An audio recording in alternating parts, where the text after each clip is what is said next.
Hola chicos, ¿qué tal? ¿Cómo están? Yo soy Joel Rivera y esto es Literatura para primer grado de secundaria.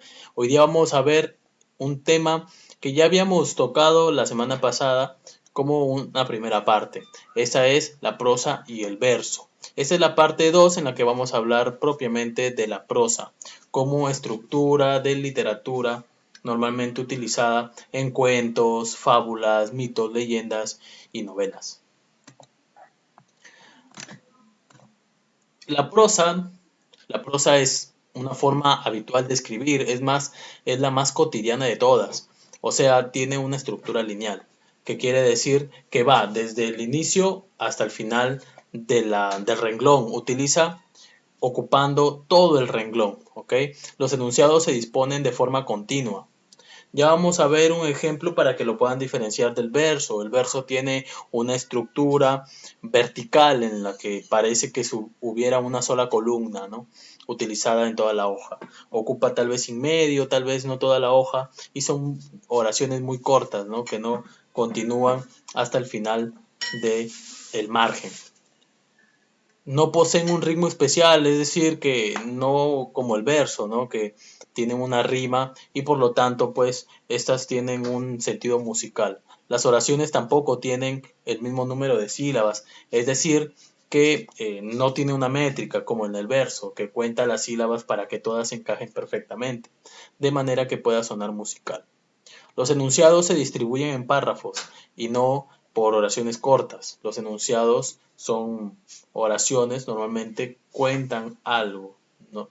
Se refieren a la cantidad de que basa su historia, es decir, cuentan una historia. Aquí tenemos dos ejemplos para que puedan distinguir el verso y la prosa, ¿no? Como ven allí, en el verso no ocupa hasta el final del margen, se queda ahí en medio y pasa a al siguiente verso. De esa forma es como se escribe los poemas, la lírica, normalmente hablando. La prosa, por el contrario, tiene una estructura lineal, es decir, que va desde el renglón de la izquierda hasta el renglón de la derecha, sin detenerse. Y cuando le faltan palabras porque le llega el límite del margen, pues pasa a al siguiente renglón, ¿no? Voy a leerles, dice en el verso, dice, muy ricas las bodas fueron, y quien las vio las recuerda, sonadas las tornabodas que hizo Alvar en su aldea. Hubo gaitas y tamborines, flauta, barduria y viruela, fuegos de valenciana y danza a la aragonesa. Entonces, como ven, ese tiene rima, tiene un ritmo particular, algo que hace que sea musical. Si tú le pones un fondo instrumental, pues sería música, ¿no? En cambio, la prosa no, te cuenta algo, ¿no? Y te está diciendo lo mismo que en el verso de la izquierda, pero de forma que parece una narración propiamente dicha. Famosas fueron las bodas que se hicieron en el pueblo de la novia, y las tornabodas que celebró en su aldea Alvar González. Hubo vihuelas, rabeles, flautas y tamborines, danza aragonesa y fuegos al uso valenciano. De la comarca que riega el Duero, desde Umbrión, donde nace, hasta que se aleja por las tierras de Burgos, se habla de las bodas de Álvaro González y se recuerdan las fiestas. Entonces, para puntualizar, dicha forma no está sujeta a determinadas medidas o cadencias, ¿no? Como cadenas de sílabas que tienen que cumplir cierta terminación para que haya algo musical, como una rima. Por eso el lenguaje prosaico suele definirse por oposición al verso. Los microrrelatos, que son intentos de poesía, llámese decir, son cuentos breves, ¿no? Por eso le dicen micro, ¿no? Micro es de pequeño y relato es de una narración. Entonces, predomina su intención estética por encima del deseo de contar. Julio Cortázar es uno de los mayores representantes de este tipo de prosa. El microrrelato fue utilizado por primera vez en el año 1977 por el escritor mexicano José Emilio Pacheco. Desde entonces ha recibido muchos nombres, desde minificción, minicuento, microcuento, relato hiperbreve, cuentos mínimos, historias mínimas y ficciones súbitas. El microrrelato ha sufrido un gran desarrollo en los últimos 50 años. Los escritores contemporáneos, prácticamente todos, se han sido cautivados por esta forma de narrar. Y es porque hay un escritor que dijo que lo mejor es lo breve, la búsqueda de la excelencia es lo breve. Es más, debería ser una regla narrar con pocas palabras. Eso es lo que decía este autor. No podemos decir, sin embargo, que sea un género nuevo, porque al fin y al cabo su base consiste en contar algo con muy pocas palabras. Esto lleva a ser haciéndose a lo largo de la historia en la literatura universal. No se le podría considerar un nuevo género literario. Es parte, me imagino, del cuento también conocido como relato breve. Entre las características tenemos que es breve, ¿no? Podríamos decir uno de los lemas del microrrelato que es más conocido de todos los tiempos, dicha por Baltasar Gracián. Dice él, lo bueno, si breve, dos veces bueno. O sea que lo bueno, mientras más breve, mejor. Se trata siempre de un texto breve, entonces, un texto que hace un elogio a la brevedad, que se considera el límite natural como un microrrelato en el ojo humano puede abarcar de un golpe de vista y se sitúa en una sola página escrita. Es decir, que el lector tiene completo gozo, completo poder sobre ese escrito, lo puede leer de un solo tirón, como se dice. Aquí tenemos algunos ejemplos de microrrelato, ¿no? Esta novela de terror dice, me desperté recién afeitado. Imagínate pues que te levantas por la mañana y sientes que alguien pues te ha pasado la cuchilla por la cara, ¿no? Después dice, este es otro, dice, creí que era un fantasma, le disparé y la maté, ¿no? Otro también muy interesante, ¿no? Podría tratarse tal vez de un esquizofrénico o de alguien que veía supuestamente personas muertas, sin embargo, resultó que sí eran reales, ¿no? Aquel hombre era invisible, pero nadie se percató de ello, es otra, ¿no?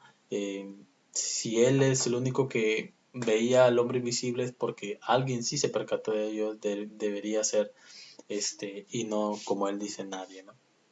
Después dice, pidió tres deseos, se llama el cuento, dice, pidió ser generoso, los otros dos los regaló, de José Miguel García Navarro, ¿no? Muy, muy ingenioso. Ahí, estos cuentos bueno, vamos a leerlos en el enlace que vamos a tener durante esta semana, la semana 10. El Vengador, ¿no? El ecosistema también lo vamos a leer. Bueno, 2. Intenta transmitir una historia completa. El microrrelato es un universo en sí mismo, un pequeño rincón en el que puede ocurrir una sola cosa, pero también millones de ellas. Cuando creamos unos personajes y una situación, también estamos creando todas las cosas que giran en torno a ellos, las circunstancias que los afectan. Esta es la razón por la cual debemos presentar siempre, a pesar de la brevedad, una historia completa que justifique la creación del texto y que sea capaz de transmitir un mensaje también completo. Es decir, que el texto no necesariamente por ser breve debe dejar incompleto algo, debe contarte una historia, ¿no? Debería ser así, ¿no? El microrrelato no intenta dejarte corto que te quedes pues sin detalles, sino que más bien en pocas palabras trata de contarte una historia completa. Cerré los ojos antes de ver si venías como bala o venías como beso. Esquivarte nunca fue opción.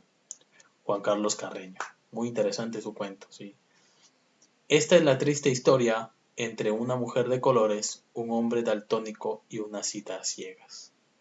¿No? Daltónico es aquella persona que tiene un problema pues visual que no puede identificar, mental más que todo, que no puede identificar los colores, no puede distinguirlos. Interesante. Después los demás vamos a leerlos, como les digo, en el enlace para avanzar. Requiere colaboración del lector. Esto es cierto porque la brevedad del microrrelato implica exigencia de que a la hora de leerlo, pues el lector esté preparado y que pues imagine también, ¿no? Imagine un posible final o el final que te lo dije inconcluso, tal vez en microrelato tú lo puedas eh, sugerir, eh, tú lo puedas suponer, ¿no? Tú puedas crear tu propio final. Incluso pueden no dejarnos claro de qué hablar exactamente, ya que muchas veces se utiliza un lenguaje muy ambiguo, o sea, muy diverso, muy libre de interpretación, con un alto grado de indefinición. En el microrrelato, lo no narrado es tan importante como lo narrado. Este es un ejemplo, dice, el niño prefería no mirar cuando el columpio del patio de casa comenzaba a balancearse solo. Por eso se escondía detrás de la tomatera y esperaba, como cada tarde, que dejara de moverse. El otro niño también se tapaba los ojos cuando las ramas de aquella planta comenzaban a agitarse sin motivo aparente. Luego dejaba el columpio, salía corriendo hacia el interior de la casa y esperaba, como cada tarde, que dejara de moverse esa maldita tomatera. Los dos se observaban, imagínense. Parece que eran dos niños que eran fantasmas o de alguna forma no se veían. Y los dos se causaban miedo al mismo tiempo. Interesante, ¿no? Pretende sorprender, ¿no? Pretende tener un impulso. El microrrelato o relato breve, también el cuento, trata siempre de dejarte un impacto, ¿no? Normalmente intenta pues sorprender al lector en un intento de saber lo que está pasando. Por ejemplo, este relato dice, había una vez de Javier Quiroga. Un apuesto joven llama a la puerta y le pide que se calce la más hermosa de las zapatillas. En cuanto observa que ésta se ajusta al pie perfectamente, la toma del brazo al mismo tiempo y le dice, queda usted arrestada. Esta zapatilla fue hallada en la escena del crimen. Interesante forma de ver un cuento de la Cenicienta, ¿no? Cuando la Cenicienta le calzó perfectamente la zapatilla, le esperaba un final feliz, ¿no? Ser escogida por el príncipe al que había cautivado la noche anterior. Sin embargo, pues este cuento nos habla pues de una asesina, ¿no? Aquí tenemos un cuento de Eduardo Galeano, un escritor uruguayo muy importante, pero vamos a leerlo en la transmisión que vamos a tener hoy día. El título puede ser muy importante. En el intento de conseguir una máxima concisión y expresividad, muchas veces el título del microrrelato se convierte en un elemento fundamental. Eso es cierto, ¿no? Cuando tratas de que el cuerpo del microrrelato sea breve, tienes que dar, incluso en tu título, tienes que cogerlo muy bien, darle un tipo eh, de fuerza que logre que el lector se enganche con el cuento y finalmente lo pueda concebir como una especie de pieza que le falta para entender perfectamente el cuento. Frente a otros géneros como la novela, el título sirve esencialmente para llamar la atención del lector. En el microcuento puede tener, además de eso, funciones más importantes. En casos es imposible entender el microrelato sin el título, que lo aclara y lo complementa. Como les venía diciendo, ¿no? El título ya no solamente sorprende, ya no tiene que ser sorpresivo, sino también debe complementar la historia, debe explicar de alguna forma el qué está pasando en la historia. Aquí tenemos, ¿no? Luis 14, ¿no? Yo, nada más. Eso es todo. Narciso se llama dice, todos los días subía a la montaña para hablar con la única persona a la que amaba. Existen algunos microrelatos que solamente tienen título, por ejemplo, Vampiro en el espejo, ¿no? De Esteban Dublín. Muy interesante. Entonces, chicos, esa ha sido la clase de hoy. Yo espero que hayan disfrutado de los microcuentos y de la teoría que hemos visto ahora. Eh, Igual vamos a tener una transmisión esa semana 10 ya, en la que vamos a hablar pues de los microcuentos y la prosa. Conmigo pues será hasta la próxima oportunidad. Hagan sus tareas. Los que me deben pueden enviarlas por mensaje en la plataforma Educa y yo voy a revisar todo tipo de tareas que me manden previa justificación. Conmigo será hasta la próxima, chicos. Cuídense. Bye.